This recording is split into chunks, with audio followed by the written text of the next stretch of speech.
Hi everyone, my name is Jen and this is Beast House of Plants, where I talk things houseplant and home design. Welcome back to my channel. So excited to have another video for you today for the houseplant alphabet. This is a series where I show you some of my houseplants and I talk about my experience growing them and what conditions they are currently getting inside my home. As a reminder, as always, that this is not meant to be a definitive guide of any houseplant. I am not an expert of any kind. Alright, so let's get into it. So today's plant is D is for Dracaena. Woo! Look how freaking big and amazing this Dracaena is. I actually have no idea what cultivar. I just spilled dirt everywhere. I actually have no idea what cultivar this Dracaena is because it did not come labeled. I got this one at my local nursery, Green Acres, and I actually got this one quite recently. Look how big it is. I've never seen a Dracaena this big before, so I couldn't help it but pick it up. So besides that really big and impressive Dracaena right here, I used to have another Dracaena and I had it for quite a while, but I ended up purging it in a purge in early this year when I was trying to downsize my collection. Of course, I went out and bought another one because that's how it goes here. And then besides that plant, this is the other Dracaena that we have in the house. This one does live in my brother's room. I got this from Gabriella Plants about a year ago, maybe a little bit more than a year ago at this point. This was from my very first order from Gabriella Plants, and now I've probably put in like 6 or 7 orders. So it definitely holds a very special place in my heart. So this was labeled and sold as a Dracaena White Surprise on their website. I really like the color variation of this. So it's a dark green in the middle and then a white and then a very light green on the outside. I think it's super cool. I'm going to assume that this is a Dracaena fragrans, and I'm also going to assume that the big Dracaena I showed you is also a Dracaena fragrans. I'm not too familiar with the different cultivars and types of Dracaenas, but there are quite a few different types of Dracaenas and they do have different growth patterns. This is the only type of Dracaena I've ever had, so this is the only type I can really talk about.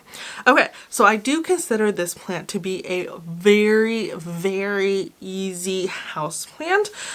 This one is living in a north facing window and it still looks super compact. It really hasn't lost a lot of leaves, if any leaves, since we've had it. So it does grow very compactly and it has grown quite a bit despite not receiving a whole lot of light.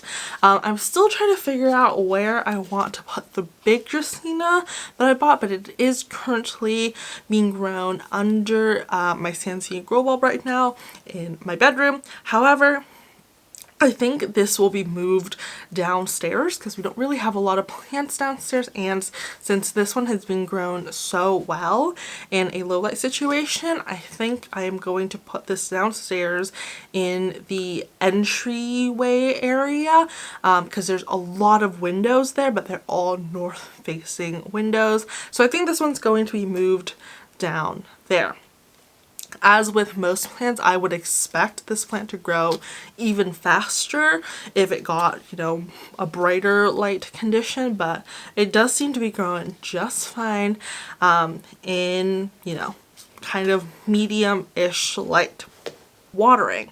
So I've read several articles when I was first buying Dracaenas, and I think I've seen a couple videos where it's recommended that you give this plant filtered water, and that's because plants that grow really long like this plant, like peace lilies or spider plants, sometimes the water has a hard time reaching the edge of the plant, and sometimes if your plant has a lot of minerals and excess salts, the tips can get a little bit brown and crispy. I honestly give all of my plants I give all of my plants tap water now. Even my calatheas.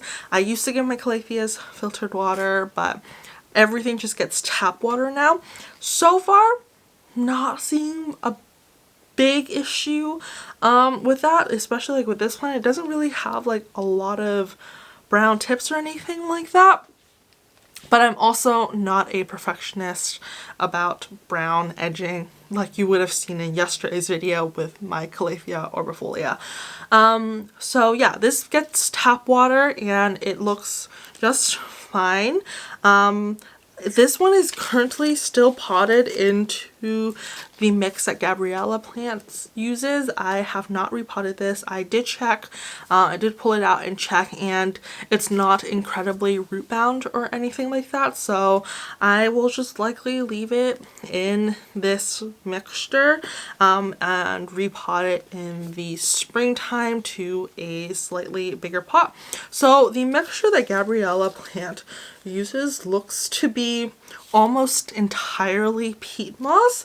There might be a little bit of perlite there, but it's almost entirely peat moss, which seems fine, works well.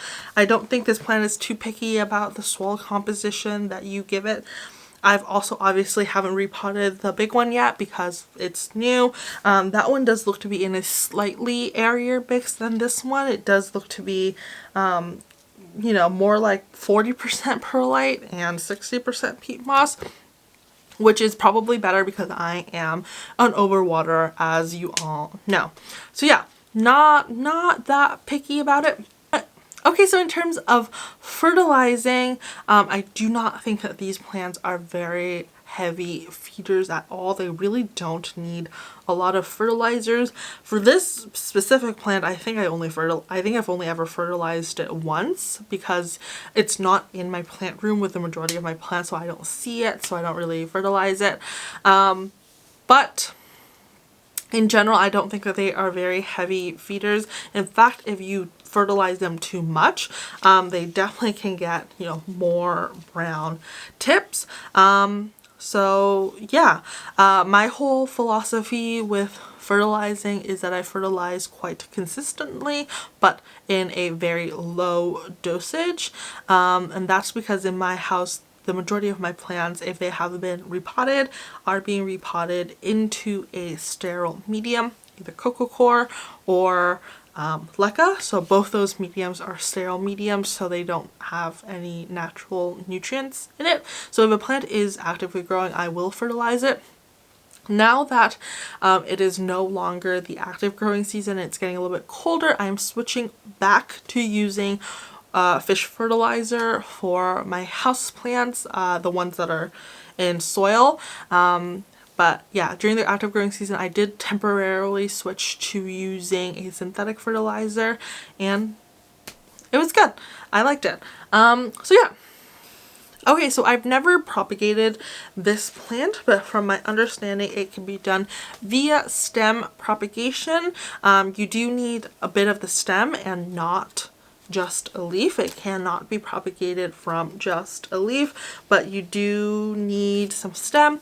I think that this one actually would be slightly difficult to propagate because the leaves are grown so compactly and they are really, you know, one on top of the other.